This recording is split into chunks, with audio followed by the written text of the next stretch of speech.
Autonomous vehicles are no longer just a laboratory concept.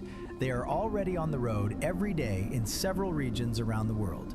From the United States to China, from the United Arab Emirates to Europe, the same technology is being developed, but along very different paths.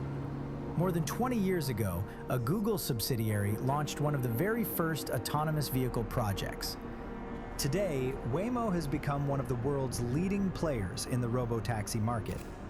Waymo is a technology company. We're building the Waymo driver, meaning the sensor system, the computer system that allows a car to drive by itself. The best way to convince people that autonomous mobility is actually a reality is to have them experience it themselves in a place like San Francisco. You can talk about it, you can explain where you're at, but people do not believe it until they see it. So here in San Francisco, we have a fleet of several hundred vehicles operating 24 hours a day, 7 days a week. Those vehicles serve tens of thousands of users every week. But Waymo is no longer alone. In San Francisco, Amazon subsidiary Zoox is rolling out 4-seater autonomous shuttles with no steering wheel, designed exclusively for this purpose. They can already be tested in Las Vegas. Tesla, for its part, is gradually expanding its test areas from San Francisco to San Jose, as well as Austin, with a very different software approach based only on cameras and AI.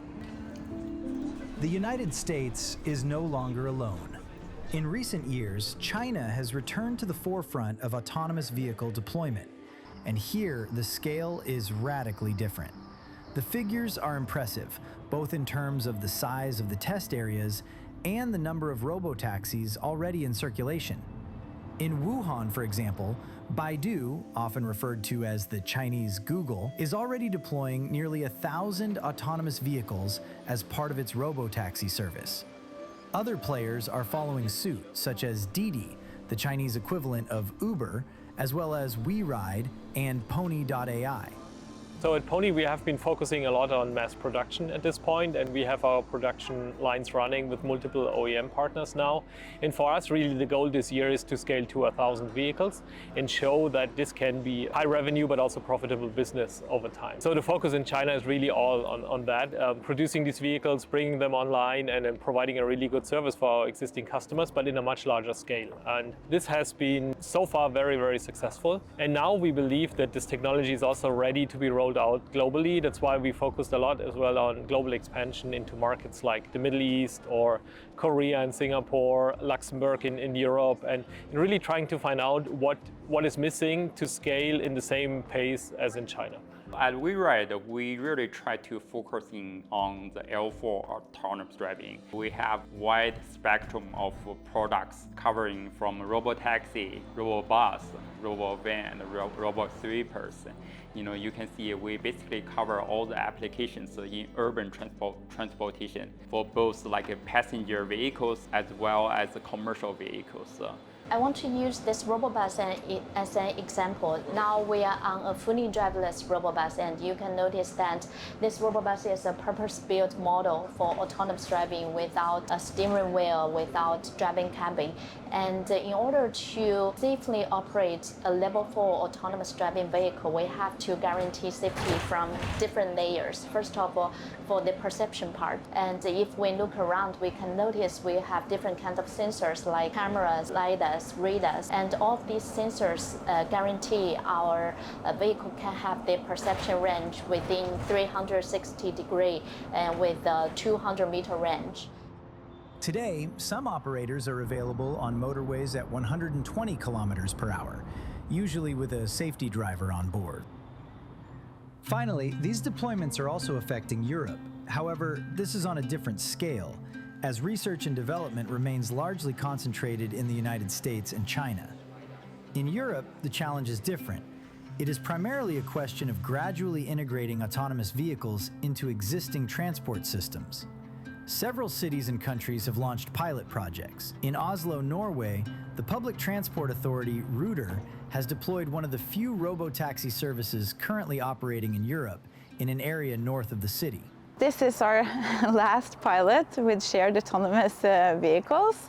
We are now planning for the scale-up phase, where we are looking into deploying hundreds of vehicles within the next 2 to 3 years, and then gradually scale up to at least maybe 10 to 20 or 30,000 vehicles, where we can fully transform and replace the need for the private vehicle.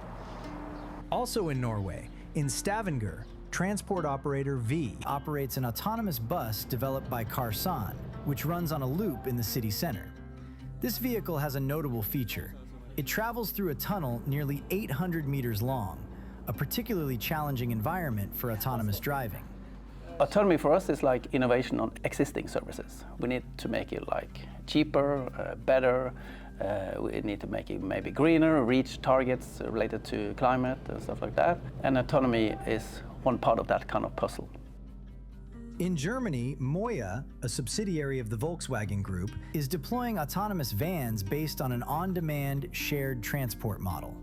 Other uses are also emerging in more specific contexts.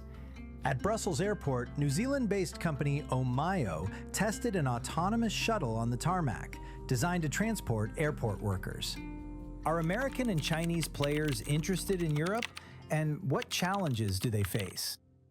Europe is an attractive market for transportation as a service. There are very large cities where incumbent players have established that consumers really like this product. And so as Waymo, we're very interested in exploring opportunities there.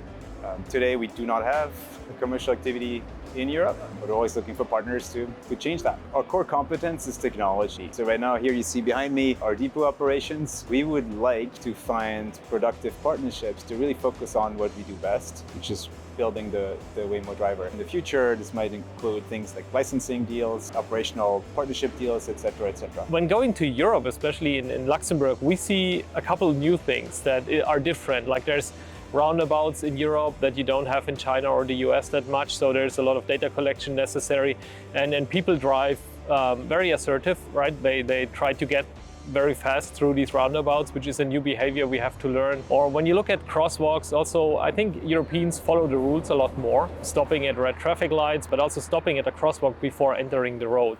And so our vehicles have to adjust to that. And when we look at Europe, the key thing is to find the right balance between robotaxi and public transport applications. So public transport administrators and operators have to be in this partnership concept as kind of like the ones who bring the demand, who know the use cases, and then maybe can help find the best applications of our technology. For WeRide, we have been, working with many European countries, including France, Spain, Belgium, and Germany, right?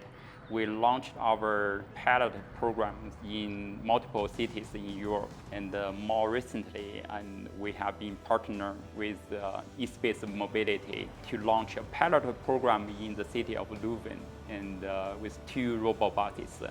And we are trying to provide a mobility service for local people between the train stations. So we are super excited about this project. Mm-hmm.